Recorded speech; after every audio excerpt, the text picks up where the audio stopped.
Kristo. Come, Holy Spirit, bless these unworthy priests about to preach, that I may preach with my heart, not just with my lips. And come, Holy Spirit, to people who will listen with their hearts, not just with their ears. Come, Holy Spirit. Amen. Isang mapagpalang hapon po sa ating lahat. Mga kapatid, sa panahon natin ngayon, marami ng mga naglalabasang mga produkto sa pagpapapayat, pagpapaganda, pagpapagwapo, pagpapamacho, etc., etc. Na kahit nga ngayong COVID, may mga pinagdadaanang krisis, marami pa rin sa online ang mga iba't ibang klase ng produkto na nanghihikayat na bilhin sila. At meron pang mga testimony patungkol sa mga produktong ito. Ano nga ba ang ginagawa nitong mga produktong ito? Yung binabago natin ang ating mga pisikal na itsura para lamang bumagay sa bagong kultura.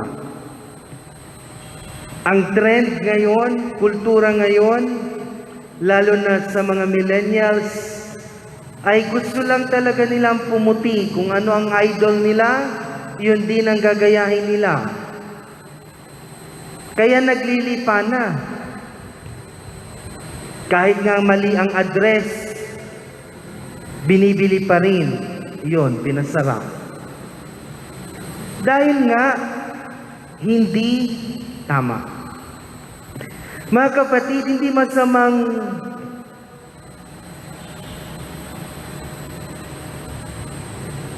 magpaganda, magpagwapo, magpapayat. Subalit dapat ito ay tama at hindi makakasama sa ating kalusugan at sa kapwa. Kasi naglilipa na pa rin ngayon ang mga mapagsamantala.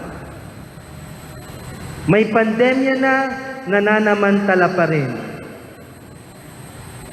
At marami pa rin sa atin ang nagiging biktima nito. Subalit mga kapatid, kung ating pagninilayan at ating papakiramdaman, may mga pagkakataon na kahit anong mabago sa ating pisikal o panglabas na itsura dahil sa mga produktong ito, hindi nito kayang baguhin ang ating pagkatao at ugali.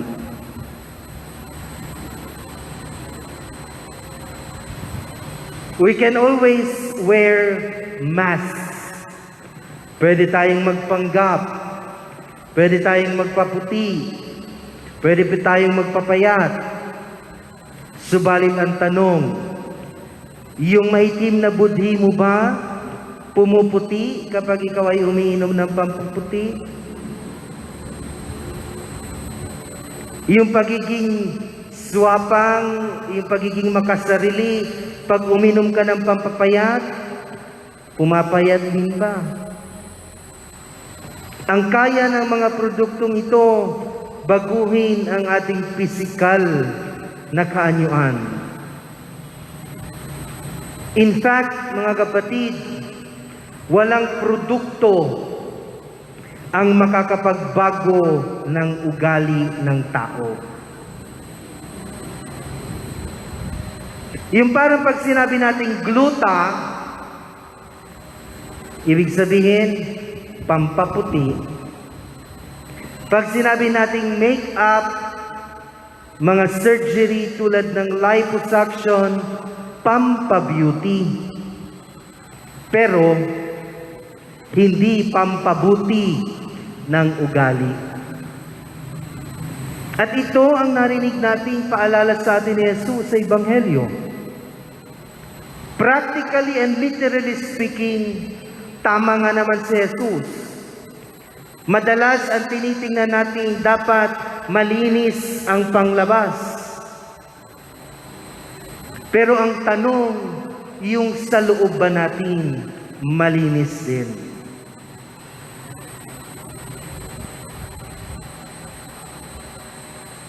Di ba po kapag may handaan, nililinis talaga natin ang labas.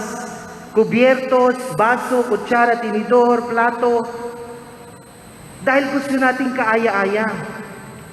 Subalit may mga pagkakataon na yung loob hindi natin nalilinisan. Kaya merong mga bisita na ang ginagawa kung tayo ay keen observer, pag yung baso malinis, tingnan, ang iba dyan nagpapasimple, inaamoy. Yung iba amoy ipis. Yung iba amoy angkalpor. Dahil nakaligtaan, linisan ang pangloob. At ito ang paanyaya sa atin mga kapatid ni Jesus. Ang mas mahalaga sa mata ng Diyos ay ang nasa kalooban natin. Hindi madadaan sa pampabeauty ang pampabuti. Magkaibang bagay.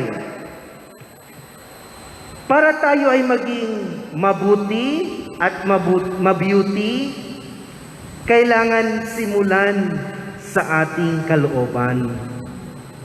Nariyan diyan.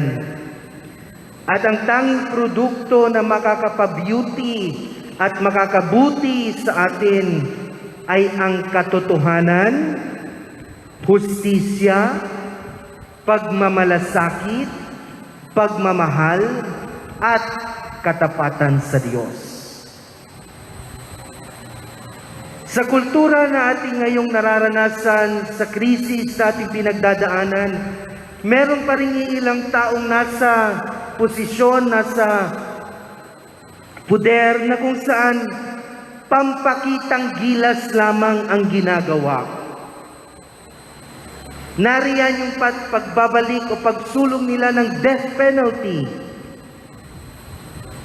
Dahil nga, papalapit na naman ang eleksyon, nagpapabango ng pangalan, and so on and so forth. Pero hindi ito ang nais ng Diyos.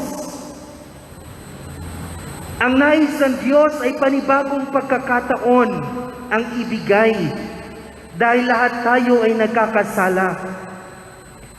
We all deserve chances from God. At patuloy itong ibinibigay ng Diyos sa atin. Aanin natin na ikaw ay sikat, ikaw ay kilala bilang sumusulong ng mga batas, subalit ang batas na ito ay laging may butas para sa sariling kapakanan. Mga kapatid, paalala sa atin ni Jesus, tingnan ang ating kalooban. Tayo ba ngayon sa panahon ng pandemya, sa panahon ng krisis, tayo rin ba sa kalooban natin, meron din ba tayong pananaw at pagnanais na itaguyod ang katotohanan, hustisya, pagmamalasakit, pagmamahal at katapatan sa kapwa? Kaya ba natin handog ang ating buhay, katulad ni San Luis at San Jose Calasanz, na inialay ang kanilang buhay sa paglilingkod sa mga kabataang dugha, sa pagtataguyod ng pananampalataya ng kapwa? Kasi ultimately, mga kapatid, ang mahalaga sa Diyos ay ang kadilisayan ng ating kalooban. Sapagkat anumang mabuti sa ating kalooban ay siyang magpapabeauty sa panglabas na kaanyuan. At ang bawat Eukaristiya ay isang daan to help us purify our inner beings.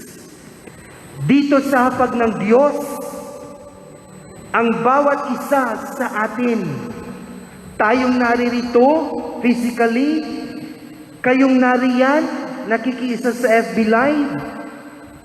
Tayong lahat sa Eukaristiya ay nililinis sa anumang digta ng kasalanan, pagkamakasarili, pride, yabang, inggit, at iba pang toxic sa ating pagkatao. At ang lahat ng toxic sa ating pagkatao, kailangan tayong mag-detoxify. Kasama ni Kristo, tayo ay nagiging mabeauty at mabuti upang tayo ay mas maging healthy. Ikaw, mabeauty ka lang ba? Or mabeauty at mabuti? Sa ngaran ka naman, kan Aki at si kan Espiritu Santo. Amen.